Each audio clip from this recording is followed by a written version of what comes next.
تو ان سے پوچھو تو اب یہ بولنے میں بھی شرم کرتے ہیں۔ مولانا کو کیوں گرفتار کیا ہے، مولانا کو کیوں اندر رکھا ہے، شرم آتی ہے بولنے میں، کیونکہ انہوں نے کچھ ایسا بولا تھا جس کو بولنے میں شرم آتی۔ کیا بولا تھا میرے عزیزوں، یہ ایک الگ کہانی ہے، ابھی میں اس پر کچھ گفتگو نہیں کرتا، اس لیے کہ ہر ایک کو یاد ہو چکی ہے، ہر ایک کو یاد ہے، میں اس کہانی کی طرف نہیں جاتا، لیکن اتنا مجھے آج اس ملک میں رہتے ہوئے احساس ہے کہ ابھی بھی انصاف ختم نہیں ہوا ہے۔ انصاف پوری طرح ختم ہو جائے تو اللہ کا عذاب آ جائے گا، اللہ کا عذاب آ جائے گا۔ چند لوگ نا انصافی کر سکتے ہیں، لیکن پوری کی پورے روئے زمین پر رہنے والے انسان نا انصافی کرے، ایسا نہیں ہوتا۔ ہمارے حق میں سپریم کی طرف سے جو انصاف آیا ہے، ہمارے دل میں اس قدر جگہ ہے آج، اور اس قدر احساس ہے کہ ہمیں یہ اندازہ آج بھی ہوتا ہے کہ چاہے کچھ بھی ہو جائے لیکن انصاف پوری طرح سے مر نہیں سکتا، انصاف پوری طرح سے مر نہیں سکتا۔ یہ ہمارا ملک عزیز ہندوستان کسی خاص آدمی کے ٹھیکیداری میں نہیں ہے، سبھی کا خون شامل ہے یہاں کی مٹی میں، کسی کے باپ کا ہندوستان تھوڑی ہے، ہمارا بھی ہے، آپ کا بھی ہے، سب کا بھی ہے۔ اور میرے عزیزو پتہ نہیں، یہ بھی شاید راحت اندوری صاحب کا شعر ہے، اور اس سے پہلے بھی کچھ بولا تھا وہ بھی ان کا ہی تھا، تو ڈینجر ہی ہوا کرتا ہے۔ اللہ تبارک و تعالیٰ آپ سب پر فضل فرمائے، کرم فرمائے۔ جو چیز خاص طور پر بولنی ہے وہ یہ ہے، ان حالات سے آج جو گھبرائے ہوئے ہیں یہ وہ لوگ ہیں جو عیش پرست ہیں۔ میں کسی کو خاص ٹارگٹ کر کے نہیں کہنا چاہتا، لیکن بہت سارے وہ لوگ جو اثر و رسوخ رکھتے ہیں لیکن وہ آگے آنا نہیں چاہتے، دین اسلام پر حملے ہوں، حضور پاک کی عزت پر حملہ ہو، کسی کو بولنا نہیں ہے، کیونکہ پتہ ہے دیکھو اس مولانا کو کس طرح کی ہے، اسی طرح دوسروں کو بھی کر دیا جائے۔ جو کمفرٹ زون میں بیٹھنے کے عادی ہو گئے وہ اپنا ایریا چھوڑ کر ہٹنا نہیں چاہتے۔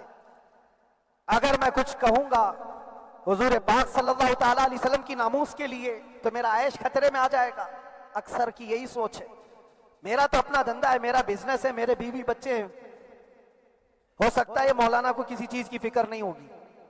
آپ کو میں بتاؤں، آپ کو اندازہ نہیں ہمارے دل میں ہمارے بچوں کی کتنی محبت ہے۔ میرے بھی چھوٹے سے بچے ہیں، جب وہ جیل کی سلاخوں کے سامنے آ کر آنسو بہاتے تھے تو دل پر چھریاں چلتی تھی۔ وہ بچے جو ہمیشہ ہمارے سینے پر سوتے رہے، آج میں ان کو چھو بھی نہیں سکتا۔ جب وہ سلاخوں کے پیچھے کھڑے ہو کر دور سے رو کر کے چلے جاتے 15 منٹ، تو کیا ہمارے دل میں بچوں کی محبت نہیں؟ کیا ہمارے گھر بار نہیں، ہماری بہنیں، ہمارے بھائی، ہماری ماں نہیں؟ کتنے تو دن ایسے ہوئے کہ میری ماں کو دورے پڑتے رہے یاد کے لیے، تو کیا وہ ہمارے اوپر کیفیت نہیں آتی کہ ہم خامخواہ یہ مصیبت کیوں مول لی ہے؟ میری بیٹی تو جھگڑا کرتی اس بات کو کہ کیوں آپ اکیلے ہو، بہت سارے لوگ ہیں سب کا خیال کرتے ہوئے، لیکن میرے عزیزو یہ ان کی اپنی محبت ہے، سارا ایک پریوار، اور اس سے زیادہ میرے شاگردوں کی ایک دنیا ہے۔ کتنے ایسے ہیں، میں جانتا ہوں کہ 8 مہینے تک نرم غذا نہیں کھائی میرے ان بچوں نے، میں جانتا ہوں ان کا صرف یہ خیال تھا کہ اندر پتہ نہیں جیل میں آپ کیا کھا رہے ہوں گے، ہم یہاں نرم غذا نہیں کھائیں گے، گوشت مچھلی نہیں کھائی، حالانکہ یہ کوئی چیز تمہارے اوپر واجب نہیں تھی۔ یہ حالات میں اس لیے بتا رہا ہوں میرے عزیز، کسی کے وہم و گمان میں اگر یہ ہے تو نکال دے کہ میرے آس پاس کچھ نہیں ہے، میں کسی کو چاہتا نہیں، یا میرے ساتھ محبتیں نہیں ہیں۔ کثرت سے محبت کرنے والے لوگ ہیں میرے پاس، میرے ان بھائیوں کی اور میرے بہنوں کی، میرے گھر والوں کی محبت تو ایسی ہے کہ ان کے گھروں کے بچوں کے معاملات بھی بغیر مجھ سے پوچھے نہیں ہوتے۔ اگر 8 مہینے اندر رہا تو کسی کا رشتہ نہیں تو بات چیت بھی نہیں ہے، رشتہ نہیں ہوگا جب تک یہ نہ آئے، سارے کام ڈیپینڈ رہتے تھے۔ مجھے بھی ان تمام چیزوں کا احساس ہے، لیکن یہ سب چیزیں ایک طرف، میرے مصطفیٰ کی عزت اپنی طرف۔